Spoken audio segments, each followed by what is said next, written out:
복음을 말씀 듣는 모든 분들에게 함께 하시기를 주님의 이름으로 축원합니다. 1999년에 미국 암연구소 암센터에서 한 가지 발표를 하였습니다.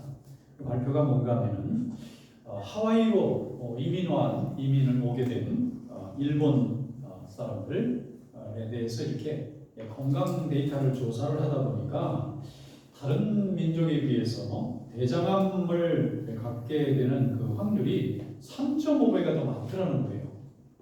그래서 왜 일본 분들이 미국에 이민 왔는데 이분들이 대장암이 다른 나라 사람에 비해서 3배, 4배 가까이 이렇게 많을까 그렇게 생각해서 좀 이렇게 연구를 해보니까 일본 사람들은 원래 생선이 주식입니다. 생선을 많이 먹도록 오랜 세월 동안 몸에 이 성분이 그렇게 돼 있어요. DNA가. 근데 미국에 오니까 고기를 먹잖아요. 그러니까 내장이 소화를 해내는 그 DNA가 부족한 거예요. 그러니까 암이 너무 많이 발생하는 거예요. 그래서 대장암이 다른 나라 사람에 비해서 훨씬 많아서 굉장히 노력을 해야 돼요. 고기 위주의 식사를 물고기 위주로 좀 많이 해줘야만 되는데 과거에 했던 고국에서 습관을 갑자기 버리고 새로운 이 식생활 환경에 너무 몸을 오래 노출하다 보니까 나중에 그걸 인해서 건강을 잃는 사람이 너무나 많더라는 것입니다. 또 아프리카라고 하는 대륙은 소금이 굉장히 부족합니다. 환경적으로. 소금을 구하기가 너무 힘들어요. 그래서 아프리카 사람들은 몸의 DNA에 소금을 워낙 적게 먹어야 되는 환경 속에 있다 보니까 조금만 소금이 들어와도 몸에 다 축적을 합니다. 몸이 저절로 저장을 해놔야 돼요. 그래야 우리 몸에 염분이 너무 없어도 쓰러집니다. 염분이 적당히 있어야 돼요. 전해질이 있어야 되거든요. 다. 그런데 미국으로 오니까 소금이 너무 풍성한 거예요. 여기는. 그런데 몸의 DNA는 소금을 계속 축적하게 돼 있는데 다른 대륙 사람에 비해서 여기는 소금으로 음식을 너무 많이 하니까 이게 소금이 혈액 속에 많이 들어오게 되면 소금에 어떤 현상이 일어나면 심장병을 유발시킵니다. 이 흐름을 막게 돼요. 그래서 아프리카에서 오신 분들이 다른 대륙에서 온 분들에 비해서 심장병 발병 확률이 30배가 높아요. 그러니까 이런 분들은 자기 조상으로부터 자기가 DNA를 좀 다르게 받았다는 걸 인식을 하고 최대한 저염식으로 살아야 장수할 수 있어요. 여기 다른 대륙에서 온 사람들하고 똑같이 소금을 많이 넣는 방법으로 식사를 하게 되면 심장병에 걸려서 혹은 이렇게 마비가 올 수도 있고 건강을 잃을 수 있는 확률이 굉장히 많다는 것입니다. 에스키모들은 주로 북극에서 삽니다. 그래서 고기를 이렇게 많이 잡아먹는데 이런 사람들이 이 아시아에 와서 곡식 위주로 식사를 하게 되면 계속 설사한다는 거예요. 못 견디는 거예요. 왜냐하면 아시아에서 태어나서 자란 사람들은 조상적부터 수많은 곡식을 먹었기 때문에 다양한 곡식계에 있는 독성이라든지 아니면 성분들을 소화해내는 DNA가 6개가 더 많대요. 유럽이나 아프리카나 아메리카에 있는 사람보다 아시아에서 나고 자란 사람의 DNA 속에는 온갖 종류의 곡식들을 전부 해독해내는 DNA가 가지고 있어요. 한 6개 더 가지고 있어요. 이게 다른 대륙에 있는 사람은 없는 거예요. 그러니까 몸이 이걸 못 견디게 되죠. 그래서 자기의 특성을 알고 조심해서 곡식보다는 좀 생선 위주로 식사를 한다든지 이렇게 살아야 된다는 거예요. 또 스웨덴 사람들은 굉장히 북극에 가까운 데서 살았어요. 그러니까 햇빛이 적은 데서 살도록 피부 조직이 거기에 맞게 DNA가 발전되어 있는데 이런 스웨덴 사람들이 텍사스에 이민 오게 되면 피부암 발생률이 다른 지역 사람들에서 수배나 높습니다. 여기에 이 텍사스 특히 라운드락은 스위디시들이 와서 많이 개척을 해서 정착하는 분인데 그분들의 발병률이 굉장히 높은 거예요. 그러니까 다른 사람보다 더 철저하게 햇빛을 맛볼 수 있도록 모자도 쓰고 옷도 노출하지 말고 다른 사람들은 막 노출하고 다녀도 이 사람들은 노출 많이 하고 다니면 안 돼요. 또 한국 사람들은 얼굴이 빨리 까맣게 타잖아요. 그러니까 피부 조직의 DNA가 다른 거예요. 그리고 너무 많이 노출하게 되면 아주 까매질 수가 있는 거죠. 그래서 이걸 좀 가리고 지내는 것이 좋다는 것입니다.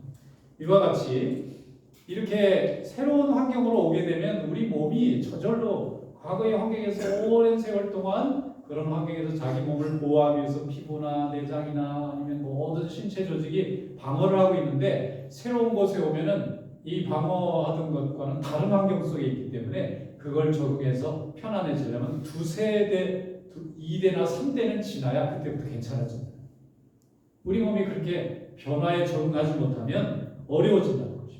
그래서 과거의 그 상태를 그대로 두면 안 되고 새로운 환경에서는 항상 몸도 변화를 해야 되고 마음도 변해야 되고 조건도 바뀌어야 되고 이렇게 바뀌어져야만 적응할 수 있고 건강을 유지할 수 있고 행복하게 살아갈 수 있다는 것입니다. 오늘 하나님의 말씀 우리에게 새로운 환경 속에 새로운 시대 속에서 우리 하나님의 자녀들이 오늘 얼마나 새롭게 변하는 것이 중요한가 하는 것을 가르쳐주고 있습니다.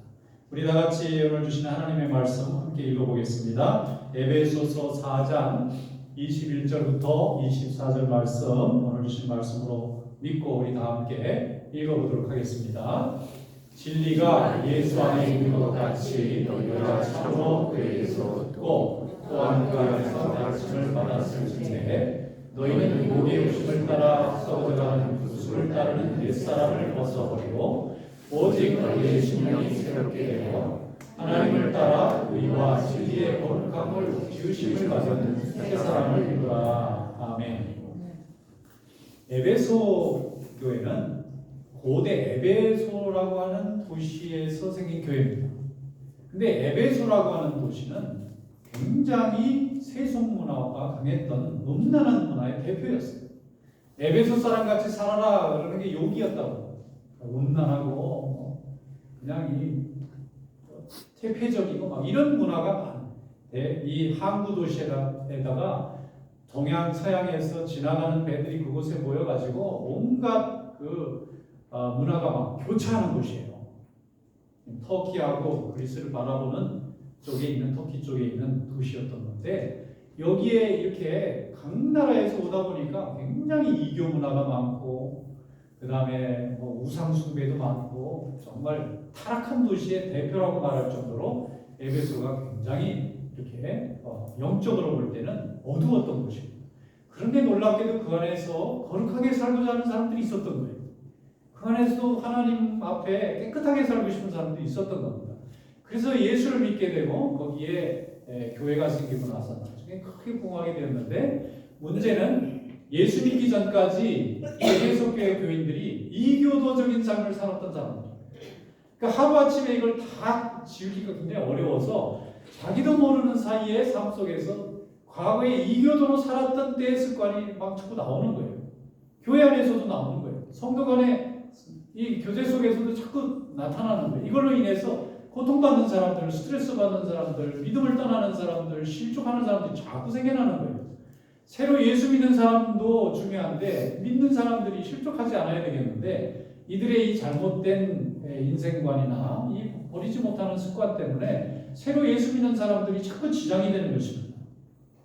그래서 사도 바울은 에베소 교회의 모든 문제는 바로 과거에 예수 믿기 전의 생활과 습관이 남아있는 이걸로 인해서 교인들의 신앙이 상당히 고통을 받고 있구나 하는 것을 생각하고 과거와 단절하라고 얘기하고 있는 거예요. 특별히 에베소서에서는 새 사람을 입으라는 얘기를 계속합니다. 마치 옷을 벗고 새 옷을 입는 것처럼 습관과 생각과 그 모든 것들을 빨리 버리지 않으면 하나님 안에서 준 이 귀한 복음, 이 진리를 잃어버릴 수 있다는 것입니다. 그래서 교회 안에 하나님 앞에 온전히 믿음으로만 사는 이 거룩한 문화 속에서 살아가야 되는데 세상 사람들이 조롱할 정도로 야 저렇게 예수 믿을 거면 내가 예수 안 믿겠다. 할 거 다 하면서 무슨 예수를 믿냐. 그러면 뭐 이렇게 고생스럽게 교회를 가느냐. 이렇게 살아도 되는데 라는 조롱의 대상이 되고 있는 것을 너무나 안타깝게 생각한 거예요. 그래서 사도 바울은 강하게 여러 차례 얘기했습니다. 과거, 옛날의 모습을 빨리 지워야 된다. 옛날의 습관들을 빨리 버려야 된다. 옛날에 알지 못하고 지었던 죄가 죄인 줄 모르고 살았던 그 모습을 빨리 죄인 줄로 깨닫고 버리지 않으면 하나님이 내게 주신 새로운 이 믿음의 생활, 축복의 생활을 잃어버릴 수 있다고 경고하고 있는 것입니다. 22절 말씀에 보면 유혹의 욕심을 따라 썩어져가는 구습을 따르는 옛사람을 벗어버리고 그랬습니다. 유혹의 욕심을 따라 썩어져가는 구습을 따르는 옛사람이라는 것은 예수 믿기 전에 깨끗하지 못하게 살면서도 그게 죄인지 모르고 살았던 그런 삶을 버리라는 거예요. 이제 예수 믿게 되면 이것이 방해가 된다는 것입니다. 아마도 구체적으로 어떤 생활이었는지는 자세하게 설명하고 있지 않지만 아마도 세속주의, 음란, 쾌락, 아니면 우상숭배, 세상의 사람들에게 이렇게 자랑하고 싶은 이런 모든 잘못된 것들이 여전히 예수 믿은 다음에도 빨리 벗겨지지 않고 그대로 남아있어서 이들의 믿음 생활에 상당한 지장을 주고 있었다는 거예요. 지장을 준 정도가 아니라 남의 신앙생활에 해를 끼치는 거예요.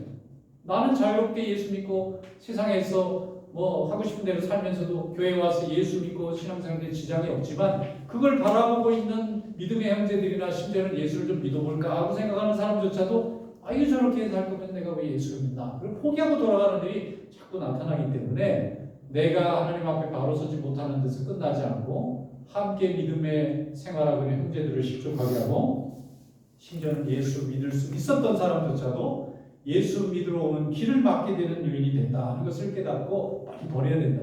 하나님의 영광을 위하여 나의 즐거움과 나의 기쁨과 나의 좋아하는 것들을 좀 버리고 포기해야 된다고 말씀하고 있는 것입니다. 오늘도 하나님께서 우리 성도들을 하나님께서 주신 새로운 피조물로 불러주신 줄로 믿습니다. 하나님 안에서 에베소 교회 교인들에게 주신 이 말씀이 오늘 여러분들에게 주시는 말씀이 될 수 있기를 축원합니다. 자, 19절부터 20절 말씀에 보면 이렇게 돼 있어요. 그들이 감각 없는 자가 되어 자신을 방탕에 방임하여 모든 더러운 것을 욕심으로 행하되 오직 너희는 그리스도를 그같이 배우지 아니하였느니라 그랬습니다. 예수를 믿을 때 분명히 배웠어요. 세상에 욕된 것, 죄된 것, 추한 것은 다 버리라고 얘기했고 결단하고 예수 믿었어요. 그것 때문에 많은 손해도 겪었어요. 그런데 여전히 하나님의 자녀로 살면서도 과거에 살았던 모습을 여전히 가지고 있는 거예요. 너무나 모순인 겁니다. 괜찮겠지 생각하는 이런 것들 때문에 결국 나뿐만 아니라 나와 함께 신앙생활하는 믿음의 형제들과 또 새로 예수 믿어야 되는 사람들에게 큰 방해가 된다면 정말 주님 말씀하신 것처럼 연자맷돌을 메고 바다에 가야 될 수 있는 그런 상황이 되고 있는 거예요. 그래서 하나님의 자녀들은 오직 하나님의 영광을 위해서 살아야 된다고 하는 것입니다. 하나님께서 우리에게 주신 은혜의 복음을 감사히 여긴다면 주님의 이름을 높이기 위해서 나에게 있는 작은 즐거움과 기쁨과 자랑은 다 버려야 하는 것입니다. 희생하라는 것이 아니라 헌신하라는 거예요. 포기하라는 것이 아니라 충성하라는 것입니다. 이것이 하나님 앞에 바른 하나님의 자녀로서의 아름다운 모습입니다. 주님을 사랑하면서 동시에 세상을 사랑할 수 없다고 분명히 주님께서 말씀하셨어요. 세상을 버리든지 주님을 버리든지 하나를 선택해야 되는 거지 두 개를 다 만족하면서 사는 것은 하나님 앞에 우리 믿음이 이상한 것입니다. 지난해에 모든 것들을 새해가 되었다면 다 모든 것을 버릴 수 있는 성도들이 되시기를 축원합니다.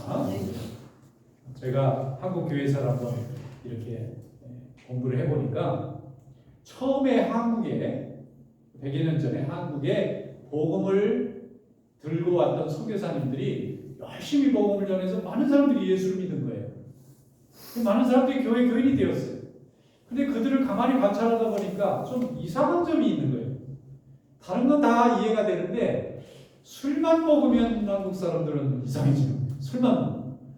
미국 사람이나 영국 사람이나 남미 사람이나 술 먹는다고 해서 정신이 끊기거나 필름이 끊어지거나 그런 일이 없는데 한국 사람들은 술만 먹으면 완전히 그냥 엉망진창이 되는 거예요.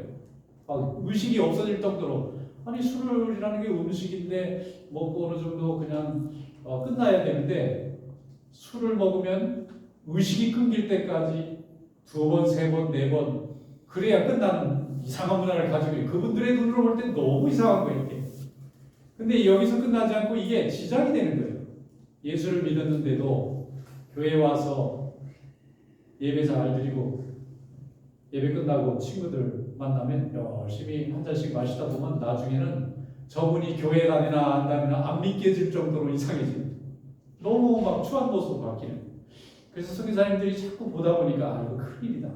우리가 열심히 예수를 믿고 전해도 예수 믿고 하나님 앞에 구원의 고백을 하고 또 하나님의 전에 가서 교회를 잘 섬기는 일꾼인데 아이 나가서 이 친구들하고 이렇게 약주만 하시고 나면 완전히 세상 사람들 조롱거리가 되니까 이게 오히려 예수 믿는 사람들에게 큰 지장이 될 뿐만 아니라 새로 믿을 사람들에게 방해가 되는구나 생각하고 선교사님들이 다 모였어요.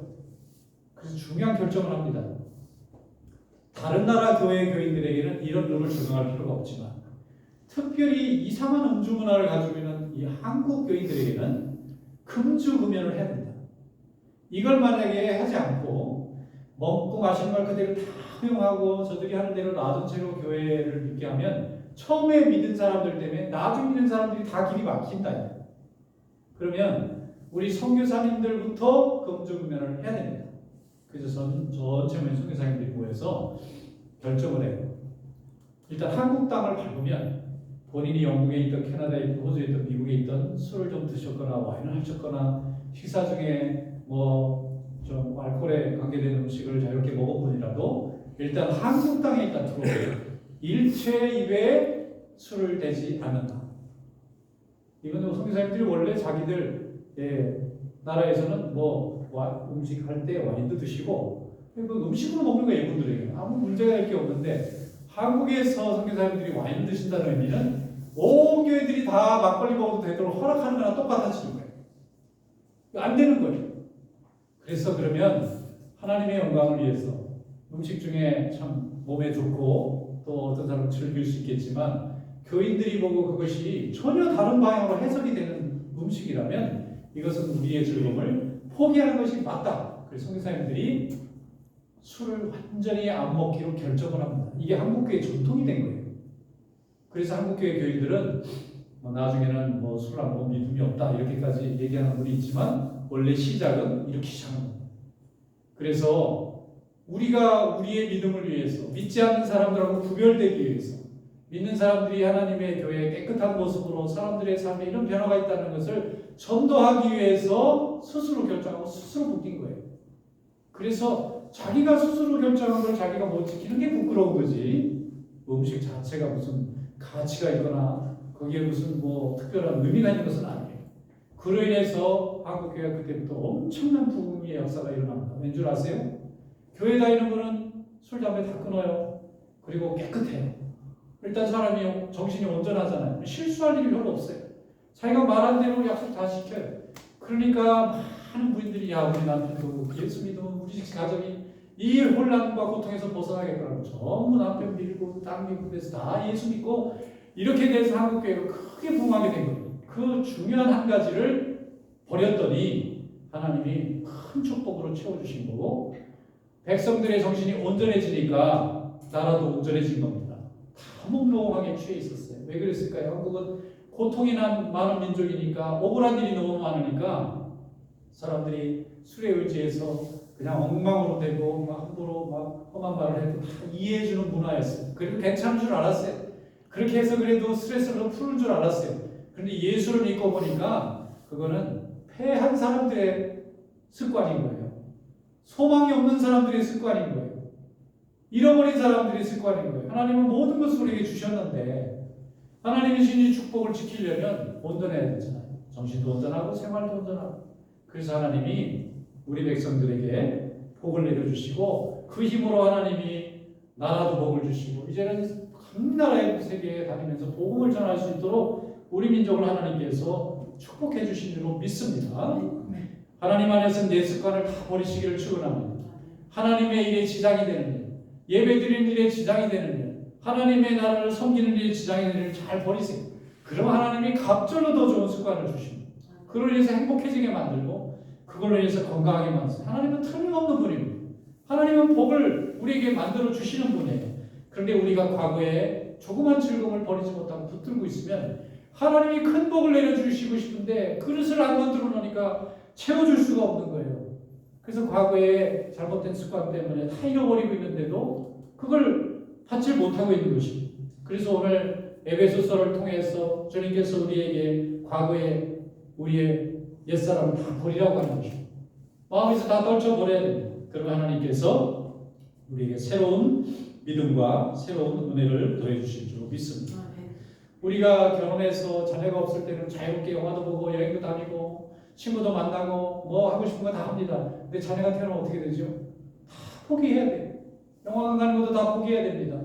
부부끼리 어디 즐겁게 여행 가는 것도 다 포기해야 됩니다. 아이가 잘 자라고 크는데 모든 것을 다 벌어야 되기 때문에 우리가 개인적으로 즐거웠던 자유는 전부 반납해야 돼요. 그래야 아름다운 자녀를 얻을 수 있습니다. 믿음도 적응이 매우 중요합니다.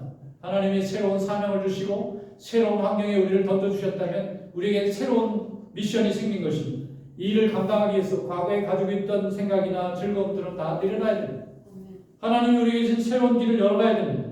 그걸 위해서는 불필요하고 또 방해가 되는 습관이나 생각이 있다면 다 씻어야 됩니다.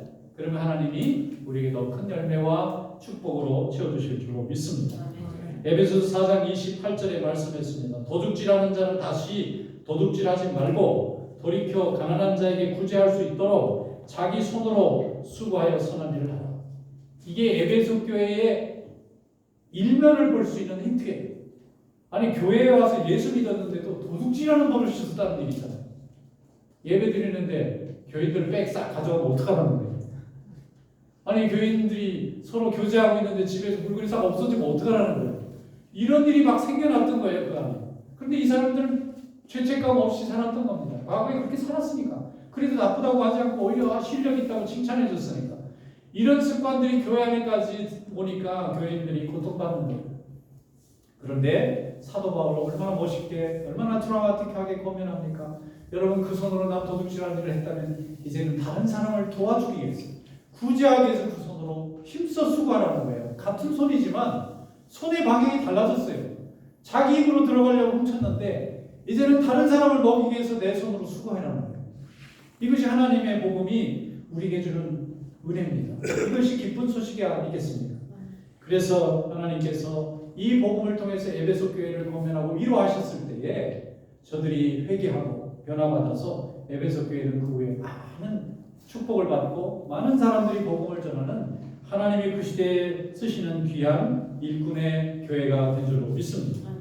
이제는 세상의 기쁨이 아니라 은혜에서 받는 기쁨, 이제는 자기 중심이 아니라 주님 중심, 또 이 모든 것을 다 바뀜으로 인해서 하나님 앞에 쓰임받는 일꾼이 되라고 하는 것이에요. 에베소서 4장 29절에 말씀합니다. 무릇 더러운 말은 너희 입에도 내지 말고 오직 덕을 세우는 데 소용되는 말로 선한 말을 하여 듣는 자들에게 은혜를 끼치게 하라 그랬습니다. 이건 말하는 습관에 대한 얘기를 하신 거예요.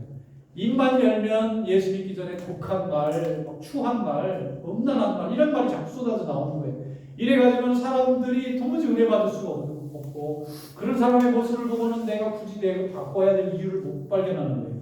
그래서 바꾸라는 거예요. 이제는 선한 말, 덕스러운 말, 깨끗한 말로 바꿔야 된다는 거예요. 말하는 방법도 바꾸고 손으로 하는 방법도 바꾸고 사는 방법도 바꿔야 된다는 것입니다.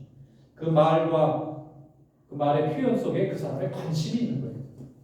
어떤 사람은 아무리 같은 말해도 자기가 관심 있는 것만 대답하고 대화하게 돼 있어요. 근데 세상에 음란한 걸 자꾸 추구하고 자꾸 그것을 추구한다면 마음속에 음란하다는 거예요. 그런데 그런 게 없어요. 그러면 누가 아무리 얘기해도 내 관심을 전혀 끌지 못합니다. 우리의 관심 온전히 하나님의 영광을 위하여 교회에 예배드리고 성도를 전도하고 영혼을 구원하는 일에 헌신할 수 있기를 주님의 이름으로 축원합니다. 세상의 언어가 아니라 성령의 언어가 여러분 심령에 가득 찰 수 있기를 축원합니다. 구습이 완전히 우리의 삶 가운데서 다 없어지고 나서야 우리가 그때야 하나님의 일에 제대로 쓰임받는 일꾼이 되는 줄로 믿습니다. 에베소 4장 32절에 말씀합니다. 서로 친절하게 하며 불쌍히 여기며 서로 용서하기를 하나님이 그리스도 안에서 너희를 용서하신 것 같이 하라. 용서하고 사랑하고 친절한 것이 우리 주님이 행하셨던 것처럼 그렇게 방법을 하는 거예요. 어떤 분이 굉장히 술 좋아하고 놀기 좋아하는 분이 예수를 믿었어요. 이분이 정말 기가 막히게 하나님의 은혜로 예수 믿게 됐어요. 너무 몸이 망가지고 인생이 망가지니까 마지막에 예수님 붙잡고 거기서 회복돼서 살아났어요. 근데 이분이 저한테 하는 얘기예요. 목사님, 예수 믿고 나니까 한 가지 큰 변화가 있다는 거예요. 뭡니까 그랬더니 친구의 종류가 바뀌더래요. 예전에는 술 먹자면 막 신나서 가고 거기 술 먹는 사람들이 바글바글한 거예요. 놀러 가자 그러면 놀러 다니는 사람 가족을 바글바글한 거예요.